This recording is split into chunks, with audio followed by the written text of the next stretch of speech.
పార్థు గారు రాథోడ్ ఎలా తెలుసుకుంటారు అని మనోహరి అడగటంతో జామెంట్రీ బాక్స్ కొనటం కోసం స్టేషనరీ షాప్ దగ్గర కార్ని కాసేపు ఆపారంట. అప్పుడే ఎవరో వచ్చి బ్రేక్ వైర్ కట్ చేసి వెళ్లారు. ఆ స్టేషనరీ షాప్లో సీసీటీవీ ఫుటేజ్ చూస్తే ఇప్పుడు ఆ బ్రేక్ వైర్ కట్ చేసింది ఎవరన్నది తెలిసిపోతుంది అని బాగి చెప్పడంతో సీసీటీవీ ఫుటేజ్లో ఖచ్చితంగా ప్రచండ కనపడిపోతాడు. వెంటనే ఫోన్ చేసి ఎస్కేప్ అవ్వమని చెప్పాలి అని మనోహరి అనుకుంటూ వెళ్తూ ఉంటే, ఎక్కడికి వెళ్తున్నావు మనోహరి, ఆగు అని బాగి అంటుంది. పిల్లలకి ధైర్యం చెప్పటం కోసం అని మనోహరి చెప్తుంది.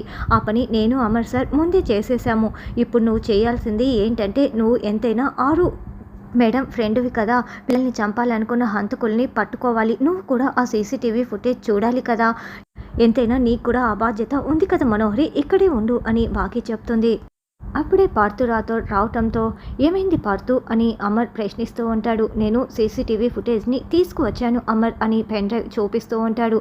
పైన నా ల్యాప్టాప్ ఉంది, వెళ్ళి అందరం చూద్దాం పదండి అని అమర్ పైకి వెళ్తాడు.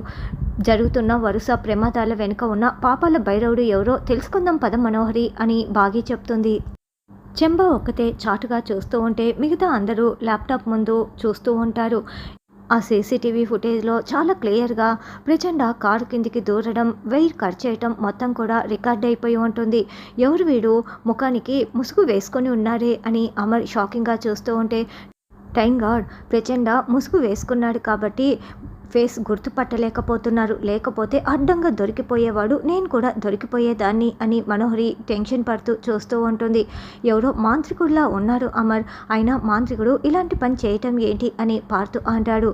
ఈ ఇంట్లో ఏదో దుష్టశక్తి ఉందని మొన్న ఒక స్వామీజీ కూడా చెప్పారు అని అమర్ చెప్తుంటే, అప్పుడే బాగా గమనించి, సార్ వీడు ప్రచండలా కనిపిస్తున్నాడు అని బాగి చెప్తుంది. ప్రచండ ఎవరు అని అమర్ అంటాడు. అదే సార్, మొన్న మనోహరి గారు మీకు గతం గుర్తుకు తీసుకురావటం కోసం ఒక స్వామీజీని పిలుచుకువచ్చారే, వాడే ప్రచండ, అచ్చం వీడు వాడు ఒకేలా ఉన్నాడని రాథోడ్ అంటాడు. ఏంటి మనోహరి, నిజమేనా, వీడేనా ప్రచండ అని అమర్ నిలదీస్తూ ఉంటాడు. అమర్ ఏం మాట్లాడుతున్నావు, నేను తీసుకొచ్చింది సంపూర్ణేంద్ర స్వామీజీ, వీడు ఎవడో నాకెలా తెలుస్తుంది అని మనోహరి అంటే, ఇద్దరు ఒకేలా ఉన్నారు మనోహరి అని బాగి చెప్తుంది. ఏంటి, అతను దైవ భక్తి గలవాడు, ఇతనెవడో దుష్టశక్తి, ఇద్దరూ ఒకటే ఎలా అవుతారు, లేదు అని మనోహరి అంటుంది. ఏమో దైవశక్తి రూపం వేసుకొని దుష్టశక్తి ఇంట్లోకి తీసుకొచ్చారేమోనని రాథోడ్ అంటే, ఏంటి అమర్ నన్నే అనుమానిస్తున్నావా అని మనోహరి అరుస్తూ తెగ నాటకాలేస్తూ ఉంటుంది. అనుమానం కాదు, అదే నిజమని నిరూపించేలా ఉన్నారు అని చెంప అనుకుంటూ ఉంటుంది. నీ మీద డౌట్ రావటానికి ఇంకో ఎవిడెన్స్ కూడా ఉంది మనో అని పార్థు అనడంతో, ఏంటది అని మనోహరి అంటుంది. పార్థు కాల్ రికార్డ్స్ ఉన్న ఒక 4-5 పేపర్లని చేతిలో పట్టుకొని, రాథోడ్ కార్ బ్రేకులు ఫెయిల్ అయ్యాయని అమర్ ఫోన్ చేయడానికి ముందు ఈ ఇంటి నుండి, ఈ ఇంటి సరౌండింగ్స్ నుంచి ఏవైనా ఇన్కమింగ్ అవుట్ గోయింగ్ కాల్స్ వెళ్ళాయా చెక్ చేయమని చెప్పారు. నేను కూడా చెక్ చేశాను, ఇంటి సరౌండింగ్ నుంచి కాదు, ఈ ఇంటి నుండే 3 అవుట్ గోయింగ్ కాల్స్, ఒక ఇన్కమింగ్ కాల్ వచ్చింది అని పార్థు చెప్పడంతో, ఎవరు ఆ ఫోన్ కాల్స్ చేసింది అని అమర్ అంటాడు. ఇంకెవరు, ఈ మనుయే అని పార్థు చెప్పడంతో మనోహరి షాకింగ్గా వింటూ ఉంటే, అడ్డంగా దొరికిపోయావు మనోహరి అని చెంప అనుకుంటూ ఉంటుంది.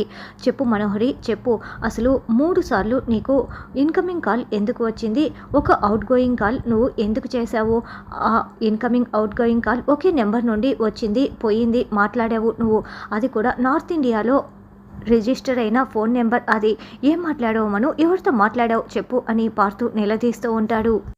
ఈ రోజుతో అయిపోయావు మనోహరి, నువ్వు దొరికిపోయినట్లే అని, నీ టైం దగ్గర పడిపోయిందని బాగి అనుకుంటూ ఉంటే, నిన్ను చంపి పాతి పెట్టే టైం దగ్గర పడిపోయిందే రాక్షసి అని రాథోడ్ అనుకుంటూ ఉంటాడు. అడుగుతుంటే మాట్లాడవేంటి మనోహరి అని అమర్ కూడా గట్టిగా నిలదీస్తూ ఉంటాడు. ఏం చెప్పమంటావు అమర్, కుడి చేత్తో చేసిన సహాయాన్ని ఎడం చేత్తో కూడా చెప్పకూడదంటారు, మీరేమో చెప్పండి అని అడుగుతుంటే, చెప్పక ఏం చేస్తాను అని మనోహరి అంటే, నువ్వు ఏం సహాయం చేసావు మనోహరి అని బాగి నిలదీస్తూ ఉంటుంది. సూరత్లో ఉన్న ఒక ఆర్ఫన్ హోమ్కి అని మనోహరి చెప్తే, ఏం సహాయం చేశారని రాథోడ్ అంటాడు.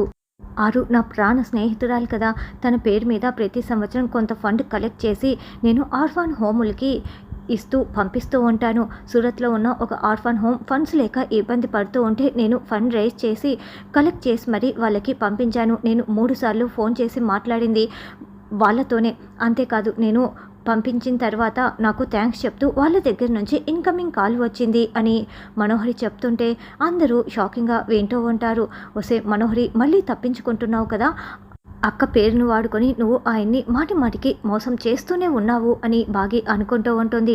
అసలు పిల్లలంటే నాకు ఎంత ప్రాణం, ఆరు నా ప్రాణ స్నేహితురాలు కాబట్టి నేను ప్రతి సంవత్సరం ఇలా చేస్తూ ఉంటాను. మీరేమో నేను మాంత్రికుడితో చెప్పి పిల్లల్ని చంపించాలని చూసేంత దుర్మార్గురాల్లా కనిపిస్తున్నానా మీకు? నాకు పిల్లలంటే ఎంత ప్రాణం, నేను పిల్లల కోసమే పెళ్లి చేసుకోకుండా కూడా ఇలా ఉండిపోయాను. పిల్లల్ని కంటికి రెప్పలా చూసుకుంటాను, అటువంటిది మీరు నన్ను ఇలా అనుమానిస్తారా? ఆరు కోసం నేను ఇంత త్యాగం చేస్తుంటే నా త్యాగాన్ని గుర్తించకుండా ఇలాంటి నిందలు వేస్తారా? నేను ఈ ఇంట్లో ఉండటం ఇష్టం లేకపోతే చెప్పు అమర్, నేను ఈ ఇంట్లో నుంచి వెళ్ళిపోతాను అని మనోహరి దొంగ ఏడుపులు ఏడుస్తూ తెగ నటిస్తూ ఉంటుంది. అంతేకాని ఆరుకి నాకు ఉన్న మధ్య స్నేహాన్ని అనుమానించకండి ప్లీజ్ అంటూ దండం పెడుతూ ఏడుస్తూ వెళ్తుంది. చెంబ కూడా పరుగులు పెడుతూ మనోహరి దగ్గరికి వచ్చి, అమ్మయ్య నువ్వు నటివని తెలుసు కానీ మహా నటివని నేను కూడా ఇప్పుడే చూస్తున్నాను తెలుసా అని చెంబ అంటే, ముందు నేను చెప్పిన మాటలు అమర్ నమ్మాడా లేదా అని మనోహరి అంటుంది. అమర్ ఏంటి, బాగి, రాథోడ్ అందరూ కూడా నమ్మేశారు. అసలు నీ మాటలకి నేనే ఒక్కసారి ఆశ్చర్యపోయాను. అసలు ఆరుని చంపింది, పిల్లలపై ఇప్పుడు చంపబోయింది నువ్వేనా అని నాకు కూడా ఒక్కసారి డౌట్ వచ్చేంతలా నటించావు. అమరైతే ఆరు మాటని నువ్వు అన్నిసార్లు వాడావు కదా, ఫిదా అయిపోయాడనుకో అని చెంబా చెప్తుంది. ఎవరు నమ్మినా నమ్మకపోయినా నాకు అనవసరం, నాకు అమర్ నమ్మకమే ముఖ్యం. అయినా కూడా ఆ పార్తు 10 నిమిషాల్లో ఎన్ని డీటెయిల్స్ తీసుకొచ్చాడు, చాలా జాగ్రత్తగా ఉండాలి. ముందు ప్రచండని ఇక్కడి నుంచి వెళ్ళిపోమ్మని చెప్పాలి అని ఫోన్ చేసి, ప్రచండ సీసీటీవీ ఫుటేజ్లో నువ్వు కనపడిపోయావు, వెంటనే పారిపో అని మనోహరి అంటే, నేనెందుకు పారిపోతాను అని, నాకు ఆ అవసరం లేదని ప్రచండ చెప్తాడు. ఎందుకంటే నువ్వు దొరికిపోతే నేను దొరికిపోతాను అందుకే అని మనోహరి అంటుంది. అది నీ ప్రాబ్లం మనోహరి, నేనైతే వెళ్ళను అని ప్రచండ అంటే, నువ్వు వెళ్ళకపోతే నేనే నిన్ను చంపేస్తాను అని మనోహరి బెదిరిస్తూ ఉంటుంది. నువ్వు ఇలా బెదిరిస్తే నేను భయపడిపోతాను అనుకుంటున్నావా? నన్ను చంపడం నీ తరం కాదు, నేనైతే వెళ్ళనని ప్రచండ అంటే, చూడు ప్రచండ, మనోహరి చాలా టెన్షన్లో ఉంది, చెప్పింది అర్థం చేసుకో. అమర్కి దొరికిపోయావనుకో మనం అందరం కూడా దొరికిపోతాము, కాబట్టి కొన్ని రోజులు కనపడకుండా వెళ్ళిపో అని చెంబా చెప్తుంటే, ఇలా మర్యాదపూర్వకంగా చెప్తే నేను అర్థం చేసుకుంటాను చెంబా, అలా బెదిరింపులకి లొంగను అని ప్రచండ చెప్తాడు. సరే నేను కూడా అదే పనిలో ఉన్నానులే, ఆ పిల్లని చంపటానికి నా ఈ శక్తులు సరిపోవటం లేదు, నేను పూజలు చేసి ఎక్కువ శక్తులతో కొన్ని రోజుల తర్వాత తిరిగి వస్తాను అని ప్రచండ ఫోన్ పెట్టేస్తాడు. మంత్రాలు తంత్రాలు ఉన్న చోటికి వెళ్ళిపోతున్నాడు. అక్కడికి వెళ్ళినా కూడా ఎవరూ కనిపెట్టలేరు ప్రచండని. నువ్వు రిలాక్స్ అవ్వచ్చు మనోహరి అని చెంబా చెప్తుంది. తర్వాత అమర్ గార్డెన్లో అటు ఇటు తిరుగుతూ ఆలోచిస్తూ ఉంటే, సార్ మనోహరి అబద్ధాలు చెప్తోందని మీకు అనిపించటం లేదా? వెంటనే మీరు ఆ కాల్ రికార్డ్స్ మొత్తం కూడా మళ్ళీ చెక్ చేయండి సార్. తను సూరత్లో ఉన్న అనాథ శరణాలయానికి ఫోన్ చేసిందా లేదా అన్న డీటెయిల్స్ తెలిసిపోతాయి కదా అని బాగి అంటే, అలా చేస్తే మనోహరి మీద ఉన్న నమ్మకం పోతుంది కదా, అలా చేయకూడదు అని అమర్ అంటాడు. అసలు ఆ నమ్మకాన్ని అడ్డు పెట్టుకొని మనోహరి మిమ్మల్ని మోసం చేస్తోంది అని బాగి అంటే, అసలు మనోహరికి ఆ అవసరం ఇంటెన్షన్ ఏముంది చెప్పు మిస్సమ్మ, పిల్లల్ని కూడా చంపే అవసరం మనోహరికి లేదు కదా, తను ఆరు ప్రాణ స్నేహితురాలు అని అమర్ చెప్తుంటే, ఈ నమ్మకాన్నే అడ్డు పెట్టుకొని మనోహరి ఇదంతా చేస్తోంది అని బాగి మనసులో మాత్రమే అనుకుంటూ ఉంటుంది. ఏమో ఇదంతా రణ్వీర్ వైఫే చేస్తున్నారేమోనని అమర్ అంటే, రణ్వీర్ వైఫ్ ఫోటో తెలుసుకోవటం కోసం కోర్టుకి వెళ్ళారు కదా సార్, ఏమైంది అని బాగి అంటుంది. అక్కడ రణ్వీర్ వైఫ్ ఫోటో మిస్ అయిందంట అని అమర్ అంటే, రణ్వీర్ పెళ్లి చేసుకున్న దగ్గర వైఫ్ ఫోటో మిస్ అయింది, ఇక్కడ కూడా వైఫ్ ఫోటో మిస్ అయిందంటే ఇంటెన్షన్గానే చేస్తున్నారు సార్ అని బాగి అంటుంది. అవును, మన చుట్టూ ఉంటూ ఎవరో ఇదంతా చేస్తున్నారని అనిపిస్తోంది. అది రణ్వీర్ వైఫ్ ఎవరన్నది కనిపెట్టలేకపోతున్నాను, వాళ్ళు కూడా నాలాగే ఆలోచిస్తున్నారు అని అమర్ అంటే, మీలా ఆలోచించటం మనోహరికి అసలు చేత కాదండి, కాకపోతే మీరు ఎలా ఆలోచిస్తున్నారో ముందే తెలుసుకొని అలా ఆలోచిస్తోంది అని బాగి అనుకుంటూ ఉంటుంది. ఏదో ఒక విధంగా మీరు ముందు తెలుసుకోండి సార్ అని బాగి చెప్తుంటే, అప్పుడే రాథోడ్ అక్కడికి వచ్చి, సార్ ఈ పెన్ డ్రైవ్లో ఉన్న వీడియోని కాపీ చేశాను, పోలీస్ స్టేషన్లో ఇచ్చేస్తానని చెప్పడంతో, సరే వాళ్లకు ఇచ్చేసే రాథోడ్, ఈ క్యామ్లో కాకుండా వేరొక క్యామ్లో అయినా వాడి ముఖం క్లియర్గా తెలిసిపోతుంది, మనం కనిపెట్టాలి అని అమర్ చెప్తాడు. ఏంటి మనో నా మీద కోపంగా ఉందా అని పార్థు అడగటంతో, లేకపోతే మీరు పోలీసులు నేను క్రిమినల్ని కదా అని మనోహరి బాగా ఓవర్ బిల్డప్ ఇస్తూ ఉంటుంది. లేదు మను, నేను యాక్చువల్గా నిన్ను సేవ్ చేశాను తెలుసా అని పార్థు చెప్పడంతో, ఏంటి నువ్వు నన్ను ఎలా సేవ్ చేశావని మనోహరి అంటుంది. యాక్చువల్గా నేను ఈ కేసు తీసుకోగానే మొదటి సస్పెక్ట్ నువ్వే తెలుసా, అందుకే నేను ప్రతి విషయంలో కూడా నిన్ను క్వశ్చన్ చేస్తూ రావాల్సి వచ్చింది. ఇప్పుడు నువ్వు ఇదంతా చేసి ఉండవని మొట్టమొదటిసారి నేను ఈ ఇంట్లో అడుగు పెట్టగానే నీ ఇన్నోసెన్స్ని చూసి నాకు అర్థమైపోయింది. అందుకే నువ్వు చేయలేదన్న నమ్మకంతోనే నేను నిన్ను అలా నిలదీయాల్సి వచ్చింది.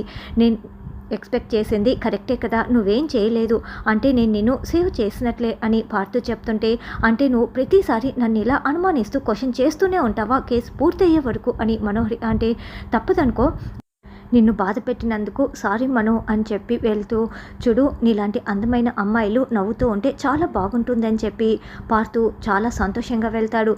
చెంబ వాడు నన్ను ప్రేమిస్తున్నాడు అని మనోహరి అంటే, ఈ విషయం నీకు ఇప్పుడు అర్థమైందా, నాకు ముందే తెలుసు. అతను ఇంట్లో అడుగు పెట్టిన దగ్గర నుంచి ఏం జరిగిందో ఒక్కసారి నువ్వే గుర్తు చేసుకో, నీకే అర్థమవుతుంది అని చెంబా చెప్పటంతో, అదే నిజమైతే నేను ఇతన్ని వాడుకుంటాను, అమర్ని చేరుకుంటాను, ఇతను చేస్తున్న ఇన్వెస్టిగేషన్ ముందే తెలుసుకొని జాగ్రత్త పడతాను అని మనోహరి చెప్తుంది. జాగ్రత్త మనోహరి, ఎంతైనా అతను పోలీస్ అని చెంబా చెప్తుంది.